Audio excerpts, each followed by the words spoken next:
प्रिय छात्र छात्राओं, बीएससी पाठ तृतीय वर्ष की प्रायोगिक कक्षा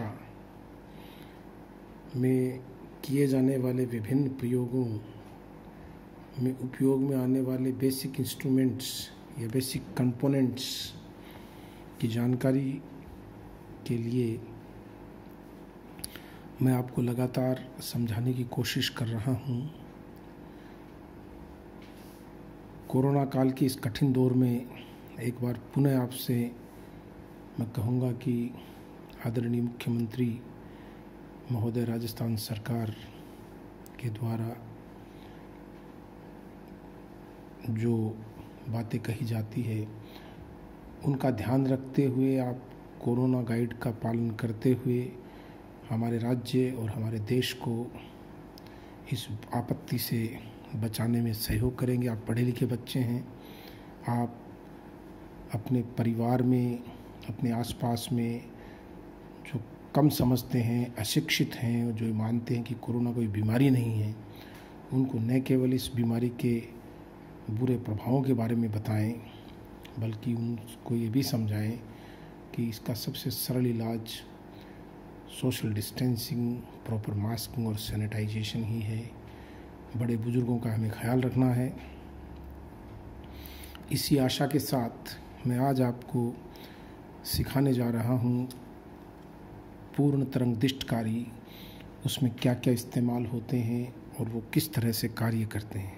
प्यारे बच्चों, जब भी हम पूर्ण तरंग दृष्टिकारी की बात करते हैं, सामान्यतया हम 9 वोल्ट, 6 वोल्ट या 12 वोल्ट या अधिकतम 18 वोल्ट की पावर सप्लाई बनाते हैं।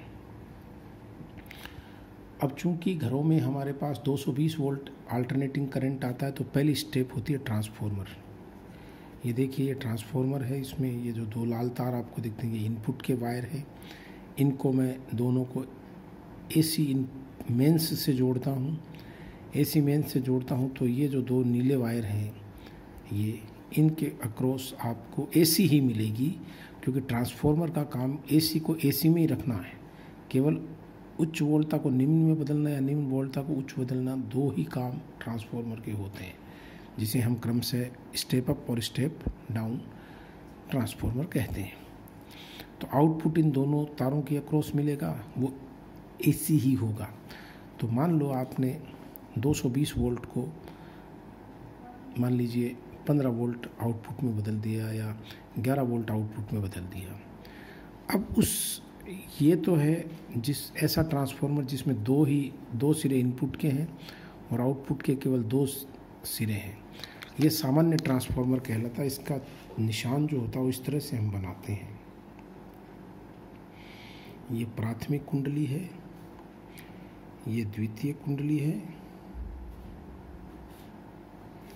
प्राथमिक कुंडली और द्वितीय कुंडली दोनों एक सॉफ्ट आयरन की क्रोड पे लिपटी हुई होती है। वो कुंडलियाँ और क्रोड इसके अंदर है। ये देखिए, ये वाला जो हिस्सा है, इसमें वो कुंडली है जो वायर की शेप में लपेटी हुई है, और क्रोड जो है, क्रोड को बांधे रखने के लिए ये इस आयरन की एक स्ट्रिप लगाई गई है। इनपुट 220 वोल्ट लेकर के आउटपुट मान लीजिए आपने एक एग्जाम्पल के तौर पे 11 वोल्ट लिया, तो ये सेकेंडरी कोयल हो जाएगी, ये प्राइमरी कोयल होगी। लेकिन इस तरह के ट्रांसफार्मर का उपयोग करके अगर आपको पूर्ण तरंग दृष्टिकारी बनाना है, तो मैंने क्लास में बताया था हमें 4 डायोडों का इस्तेमाल करना पड़ता है और ब्रिज रेक्टिफायर बनता है। ये 4 डायोड मैंने बताए थे आपको, इस तरह से क्लास में समझाया हुआ सारा।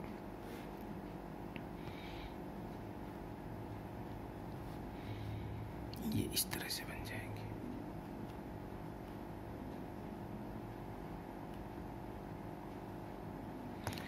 ये और इनके बीच में आउटपुट आ जाएगा।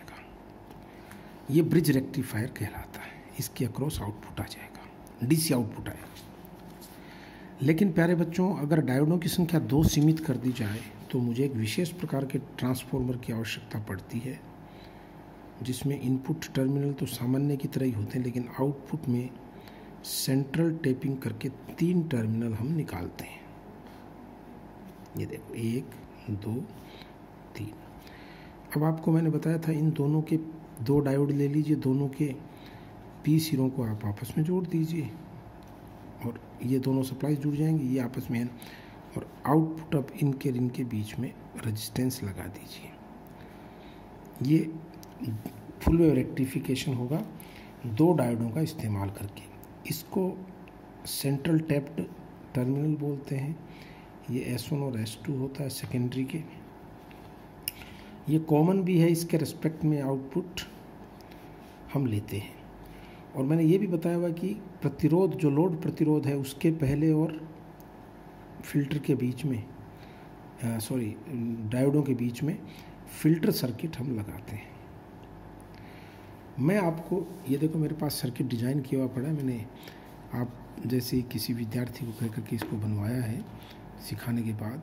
तो ये देखिए इनपुट में ये AC यहाँ पे लग जाएगा दोनों, और इसमें आप देखिए प्यारे बच्चों 3 आपको नज़र आएंगे। देखो 1 2, ये काला रंग का जो वायर है वो ये है, ये सेंट्रल टैपिंग वायर जो है वो यहाँ पे काले रंग का वायर है, ये रहा काले रंग का वायर, ये रहा। और ये 2, तो ये 3 टर्मिनल आउटपुट में निकलते हैं। और आप एक अंदाज़ा लगाइए कि इसके अंदर चूँकि सेंट्रल टैपिंग की हुई है इसलिए इसकी कॉइल थोड़ी मोटी ज़्यादा है। आप देखो इसके मुकाबले ये जो काले रंग का एरिया है ये आपको ज़्यादा बड़ा नज़र आ रहा है इसके मुकाबले। तो बट नेचुरल सी बात है, 3 टर्मिनल निकालने के लिए कॉइल थोड़ी बड़ी होती है। फिर ये दोनों टर्मिनल, यानी ये जो दोनों नीले वायर हैं, ये देखो एक ये नीले वायर और एक ये नीला वायर, ये दोनों, ये देखो नीले वायर, ये दोनों प्यारे बच्चों यहाँ देखिए आप, ये दोनों डायोडों से जुड़े हुए हैं। इससे ये जुड़ गया इस डायोड से, ये हरे रंग के यहाँ पे डायोड है, और ये इससे जुड़ गया दोनों डायोड। और इन दोनों डायोडों के N सिरे, आप देखो यही तो मैं कर रहा हूँ, एक टर्मिनल को P से जोड़ दिया, ये N है, और इसको P से जोड़ दिया N, और N आपस में जुड़ गए। तो देखो इनके ये जो सिरे ना दोनों तरफ के, ये N, ये और ये मैं पीछे करके दिखाता हूँ आपको, ये दोनों आपस में जुड़े हुए हैं। देखो ये दोनों आपस में जुड़े हुए हैं यहाँ पे। तो ये N हो गया। N के बाद फिल्टर सर्किट आता है, तो हमने केवल शंट कैपेसिटर फिल्टर का इस्तेमाल किया। ये शंट कैपेसिटर फिल्टर है, देखो विद्यार्थियों, ये शंट कैपेसिटर फिल्टर यहाँ लगा दिया बीच में।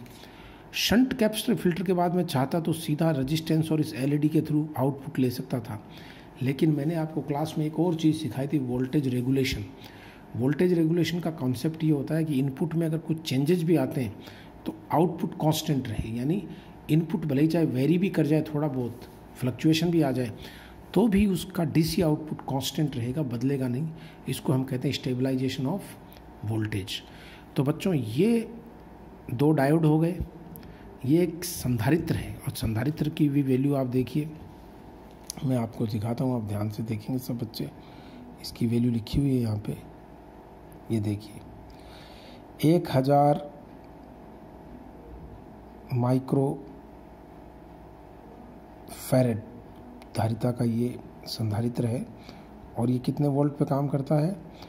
25 वोल्ट पे काम करता है। 25 वोल्ट का मतलब है, और इसमें टेम्परेचर भी लिखा हुआ है, यानी इससे ज़्यादा अगर टेम्परेचर इसका होगा तो इसके डैमेज होने की संभावना पूरी हो जाती है।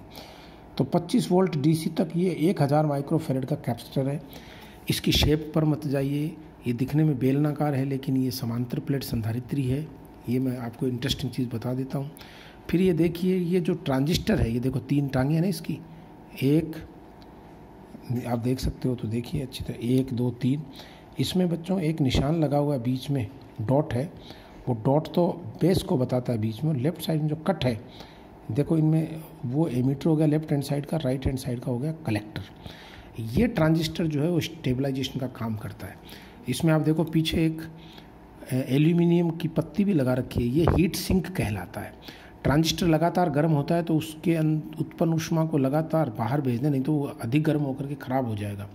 तो उस हीट को डिसिपेट करने के लिए ये एक हीट सिंक का इस्तेमाल हम करते हैं। ये कई बच्चे पूछते हैं कि साहब ये टांगने के काम आती है क्या? तो ये दोनों काम करती है। आप इसको कहीं फिक्स भी कर सकते हो, इसमें स्क्रू लगा करके फिक्स भी कर सकते हो, वरना ये प्यारे बच्चों हीट सिंक का काम करती। और इसके बाद ये कैपेसिटर और अच्छे बेहतर फिल्ट्रेशन के लिए काम में आता है।